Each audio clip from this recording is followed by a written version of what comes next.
How much have you spent on this, like, in total? How much have I spent on this car in total? Yeah. That's a good question. I really like it when the boys come out and cut the grass at the yard. I just like it when it's all tidy. I like to keep everything tidy and organised. And that brings me on to my M5. It's time for it to go, guys. You know, sometimes you think, what the bloody hell have I done? Through a camera, it don't look too bad, does it? And in fairness, in front of you, it don't look too bad either. Like I said, it is a Cat S car. Not the application of the paint or the finishing of the paint. Has this been done correctly, this car? It's terrible. The customer's just pulled up in an S3. Look at that, 17 plate, facelift car. It's just never ending. We're getting people dropped down all the time. I'm sort of going straight into it because the customer's just pulled up. But cars, I love being a car dealer. I'm here all the time. We've got customers pulling up all the time. We're buying cars and I want to buy more, I want to do more. I turned 37 recently and on my birthday I said to myself, I want to work harder, I want to do more. That's my plan going forward. I want to do more deals, I want to do more on YouTube, I just want to do more of everything. And certain things have to go as part of that plan. And one of those things is my M5. Now, we were just getting some photos of it in the Binker spot here. And me and Amal was just having a chat off camera and Amal was like, Cal, if you're getting rid of this car, you need to do a video on it, man. You can't just sell it and get it out of your life. You need to let everyone know what's the crack. This is the end of the M5. We bought this car. How long ago did we buy this car? This was before Amal was even here. This is before Amal was even born. I'm not that younger than Oh my God, 3 years ago. I wonder when that video was uploaded. When was that video uploaded? Can we find out the upload date? I had no idea, but yeah, 3 years ago. Looks like I had lockdown trim at the time and it was an absolute shed of a car. That's why it got named The Shed. Trust me when I say it, yeah? This is the biggest piece of BMW M5 that I've ever seen in my life. It was an absolute heap. I bought it off a trade. I paid about 12.5 grand for it, I think. You know, at that point in time, I was all about buying project cars, big, heavy project cars, cars that were headaches for the channel and, you know, doing the whole journey. But this car in particular was, which is what I still do now, you know, we're buying project cars for the channel, not just for the channel, but as a car dealer. I'm buying cars all the time. We're filming the prep, the journey, and then getting them up for sale at the end of it. Some of them will give away on Planet Dreams as well, of course. But with this car, it was just a headache and it was a financial, it was a financial mistake. Like YouTube obviously pays ad revenue and stuff, but it does not cover jobs to this extent, not in my world anyway. So when we bought it, it was the wrong colour. You can see here that in the door shot, that is the correct colour of the car. Nice colour, I actually really like that colour. But this colour here, you can see there's almost like a change in paint here. It's a category, I think it's category S, I can't remember. But it's a previously crash damaged car. I bought it for cheap when I bought it. It was, you know, it was an affordable. I paid £13,000 for it. It was cheap for what it was. They were like 20 grand at the time. They're probably still about that now. You know, I love BMWs and it's stage 2 tuned as well, which is wicked. It's only done, what's the mileage on it now? That's a good point. What is the mileage on it now? I wonder how many miles I've done in this car. It's on 25,879, yeah? Let's have a look at that old video. It was on, in that video, 25,290. So we've done like a few hundred miles in all them years.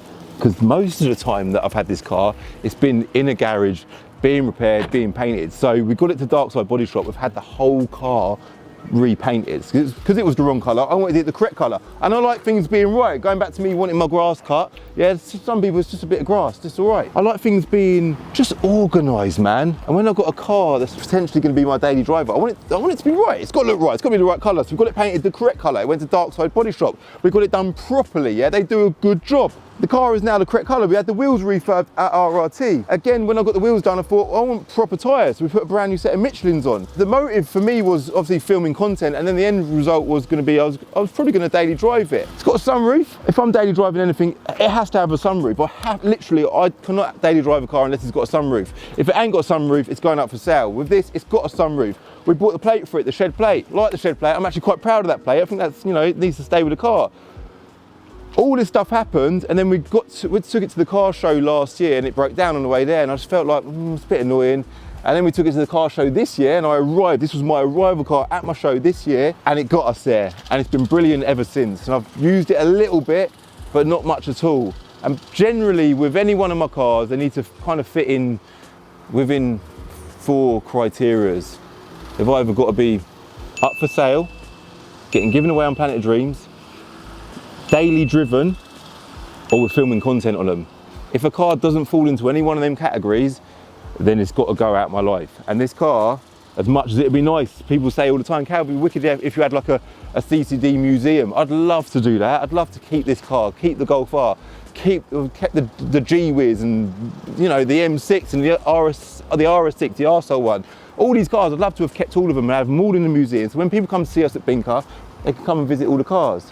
I can't afford to do that. I can't afford to just buy all these cars and sit on them and just have them there collecting dust, just looking good. I'd love to be able to do that, but that's not possible. So the M5 doesn't fall into any one of those 4 criteria. It isn't currently up for sale. It isn't getting given away on Planet Dreams because it ain't ideal for a Planet Dreams car, I don't think, because it's a big V8, it's not very versatile. We're not currently filming any content on it because we've done loads of content on it. The car's now complete, and I'm not daily driving it because I don't really want to daily drive a 4.5 litre V8 twin turbo M5. I would. You would? Do you want to drive it, Emma? Maybe. You wouldn't want to fuel it, that's the problem. Nah. But do you know what? It's a wicked car though. So it is, you know, I think it's running about 720 horsepower, so it's a lot of power. But it's kind of a toy. But when do I ever go out and have fun in a car? I work all the time. I like working all the time. My life is work. If I go to a car show, this is probably quite a good car show car. Now the issue is with this car is, what is its value? So if we're not giving it away on Planet Dreams, what we're doing, we're putting it up for sale. I'm a car dealer, perfect, right? How much are we selling it for? Let's have a look at prices first, because this is the interesting thing about this car, and I know this is going to generate some comments because people can be like, oh, it's not worth that much, or no, they won't say that. They won't. People are generally really positive on my channel. They'll say, Cal, I think it's worth more than that. That's what people are going to say. If we look at, let's do the car vertical first, because I ain't done one of them on this car for years. Let's do a fresh one, see if any new information comes up. So the mileage is obviously a big factor because it's only done 25, nearly 26,000 miles, but it's all good. And as normal, I'll link car vertical in the description below. Use my code CCD to get a discount. So mileage is good, 2013 BMW M5. It's got no finance on it, and it's had previous damage, which we're obviously aware of. Oh, it's actually category C. So it's that long ago, 2016, April 2016 it was damaged. So it was when the car was 3 years old. And it's pretty much, if we go down to April 2016, look at the mileage. Where's the mileage graph? So it sort of shows that where the mileage should be with that grey line there. 2016, you can see it's not been used pretty much since then. It went for 4 years without having an MOT. In 2020, that must have been about when I bought it. 2020, 2021, and you can see it's just not been used. It's literally not been used for all that time. And in the timeline, I've just added myself as a keeper to it again, annoyingly. So I've been a keeper on this twice because I wanted to put the shed plate on it. So the total number of owners this car's got is registered back in November 2013. License plate changed there to Mr. O2 AAN. Ownership changed once, twice, 3 times, 4 times. That would have been me recently. So it's got 3 former keepers, and I'm on the logbook twice. So it's a low mileage M5 that's had a full respray. It's got new wheels, new tyres, and mechanically it's all good as well. If we look at the valuations now, this is the interesting thing. So here we go. F10 N5 auto, 26,000 miles, 4 former keepers, and spec. We've got any spec on there? Concierge service, extended merino leather in black, and then Monte Carlo blue, which is, it's actually that colour now, which is cool. Oh, MOT as well. We've just MOT'd it, which is good. 13th of June 2025. Got a long MOT on it. The valuations, cap clean in the trade, this is as a non-categorised car, is 16,900. I think it would fall into that category if it was a non-categorised car. The Auto Trader trade value is £17,334. That is again on the assumption that it's not categorised, okay? So the retail valuation today, according to Auto Trader, is £24,000. So this car, if it wasn't categorised, it'd be worth £24,000 a day. But it is categorised. But it's probably nicer than some of the non-categorised cars that are currently advertised, that are currently up for sale. But the biggest dilemma with this car is, what is its value? So if we put this car up for sale, how much is it worth? And that's what we need to do right now. We're going to do it together. We're going to work out how much is the resale value of my M5. Low battery. It's what I mean. It just does not get used. It's got a bit of a scratch screen. That's always annoyed me a little bit. I actually had a subscriber of the channel reach out and say he's got one of these screens. He'll send it to me for nothing. and I lost his message. So if you are that guy and you've still got that screen available, then please reach out. I hope that mic's all right. Sorry, I've been leaning on that, because it'd be cool to put a new screen. It all works and everything, but it's just all scratched up. So if we go to Auto Trader, oh look, I've been looking at that. Look at how nice is that? That is so nice, man. In fact, we've got screen recording. You can see it all on there. Look at that. Got the carbon seats. What a spec. What a colour combo. That is a bit of me. The cheapest M5 currently in the country is a Cat S1 there, 14,650. Oh no, that's not the same. That's an earlier one. That's a E60. So 15 grand is the cheapest one. Do you know what we need to do? We need to go up to 50,000 miles as well. Should we do that? Nah, let's not do that. Let's not close in. Let's keep it broad. Yeah, that one there, 90,000 miles, 15 grand. This is definitely loads better than that. That there's not the same car. That one there, 111,000 miles non-categorized. Would you rather have a high mileage non-categorized car or a low mileage categorized car? That's a good question. That's 15 grand. So scrolling down, we've got a category S one there in grey, 15.5 grand. It's done 80,000 miles in Manchester. Moving on, what is that? That's not a comparative. No, that's a paid ad. 17 grand there, 61 plate car with 70,000 miles non-categorized. So you can see the dilemma here. 17 grand, 81,000 miles. That's with a retail car dealer. Again, you know, that's quite a nice car, but it's not a comparable car. This has done loads less miles.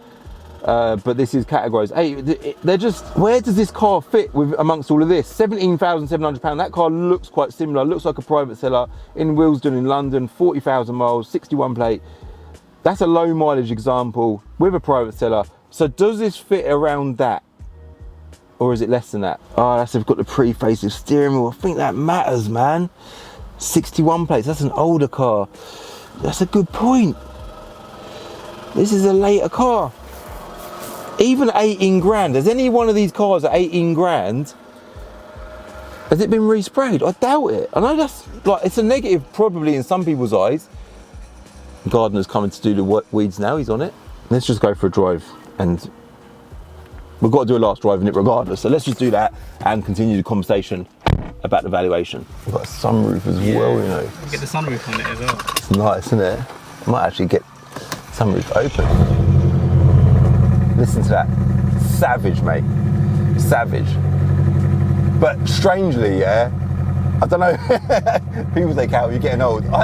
This sort of stuff, I love this, yeah, to have fun in. But when I'm starting this car up in the morning, my neighbour, it's just not fair on my neighbours. Like, you've got to consider your neighbours, man. You want to, rule number one in life is keep your neighbours on the side. But when you've got a car like this, it just annoys everyone.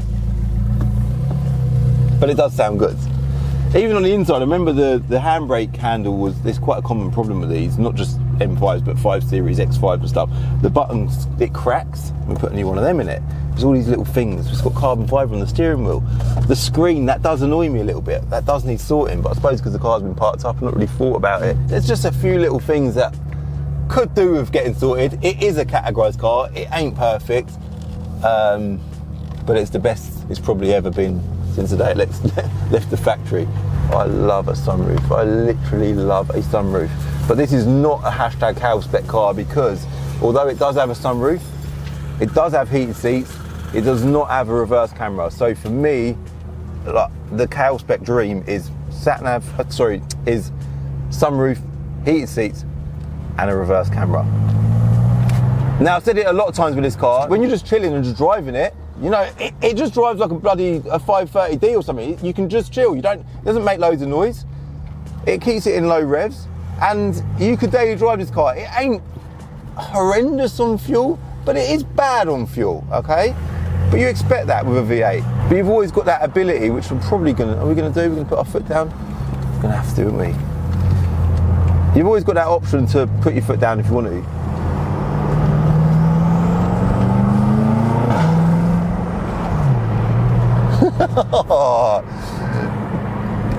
But Like I was saying earlier, for me, I just can't keep hold of it. It's not that I can't keep hold of things. It feels excessive. It feels unnecessary for me to have this car just sitting around and doing nothing. So I'd rather sell this car. I really just want to focus, like I said earlier, on being a car dealer. I'm a car dealer. This is money that we could have in stock. I might even buy myself a little daily driver. I talk about it all the time, but I never do it. I never buy myself a daily driver because I'm prioritising buying stock as much as I possibly can. So maybe off the back of selling this, I might buy myself a little run around. I don't know. Maybe I will, but for now it's got to go, and I'm going to go for a little blast up the road here because it's definitely warm enough now. But the price point to advertise it, I think it's going to be a case of just getting it advertised. The other issue that we've got with being a categorised car is we don't offer finance on categorised cars, so anyone buying it will need to have their own cash in the bank to buy it.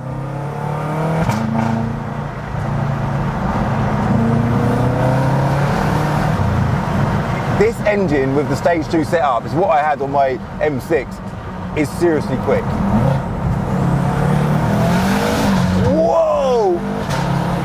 I was not expecting that. The back end lit up then. That caught me out a little bit. But yeah, it's lively, it's proper lively. It's noisy, it's fun, and it's going to be cheap. £18,000, that's what I think the price needs to be. 18 grand. How much have you spent on this, like, in total? How much have I spent on this car in total? Yeah. That's a good question. In fact, I've actually got all of the VRS invoices on my computer, so on email. Let's have a little look. There's loads. There is loads. The mechanical work, right? There's one there for £2,300. We'll add this up on screen as we go, yeah? £2,300, £5,186. Oh my God. Oh, we also bought a set of headlights. So the headlights were on that one there, but then we had to buy a different set of headlights because the ones that we bought were wrong or something. I can't even remember, but we ended up spending a couple of grand on headlights that we didn't need all of. So there's easily another £1,000 extra on top of that. Another one there, 100 quid. Another one at 100 quid. Another one at £230, and then one here at £220. So that's all the mechanical stuff. There was bits that we bought on eBay and stuff like that as well. And then the paintwork, I don't know. I haven't got the dark side invoices to hand, but it would have been, what's a paint job on a car nowadays? 5, 6, 7 grand, something like that. So it was a lot of work. There's a hell of a lot of work involved with doing the paintwork on that car. So all of that combined is this much money, plus I paid 13 grand for the car. So that's the total. I don't actually know what it is, but yeah, I'm definitely lined up to lose a little bit of money. It's a lot of money. Do you feel gutted? Do I feel gutted? I feel gutted that I would like to keep all of these cars. Yeah. Like, as a person who likes cars, I'd love to just be able to keep hold of everything. But I say this all the time, because of the nature of my trade, I can't. I've got to keep selling them because that's what enables us to keep moving forward. So the priority is always stock, and I come second to that. So if this ain't a bit of stock, it needs to become a bit of stock. It needs to go up for sale. That's it. Let me feel that again, that power. Just when they get up in the revs, they're just they're seriously quick cars. You can smell the fuel. That's something else with this car. You can actually smell the fuel that it's using. It's got a load of fuel in it at the minute, which is brilliant. And that's another reason. One of the other things I consider with this car is putting it back to stock. As a daily driver, I don't want a stage 2 touring car. For me, daily drivers need to be stage 1 max. That's it. The purpose of a daily driver is to daily drive it. Why do you want an absolutely savage car as a daily driver? So I was going to put it back to stage 1, but putting it back to stage 1 would mean that we'd have to buy a set of stock cats for it and reduce the power, which I'd be doing by preference. But then the added benefit of that is, you don't have to run high fuel. You're not getting this smell of fuel and I don't know. But that all costs money, and then that was kind of the tipping point for me. I was like, do I want to spend more money on this car to then just daily drive it? Do I actually want to daily drive this car? Is it my dream daily? It's not. It's definitely not. I think I'd rather go out and buy something like Range Rover Vogue or something. Like, if anyone's got a Range Rover Vogue that they want to do a little deal on, maybe that's an idea. There's a video opportunity there. If you've got a Range Rover Vogue or something sensible like an M50 X5 M50D, that'd be a wicked daily driver for me. I'd be well up for doing a deal with you. If anyone out there's got one of them, pop down, let's have a deal, man. That's more me, not more me, that's a bit of an exaggeration, it ain't more me, but it would have a better purpose in my life, I think. So, yeah. Not to say it, I don't love a bit of power, because of course I do. So, yeah, that's it. If the car's still available by the time this video goes live, I'll link it in the description below. But I'm done, man. I'm done with the M5. It's got to go, and it's going up for sale right away. Hit like if you like this video, hit subscribe if you're new, and I'll see you in the next one.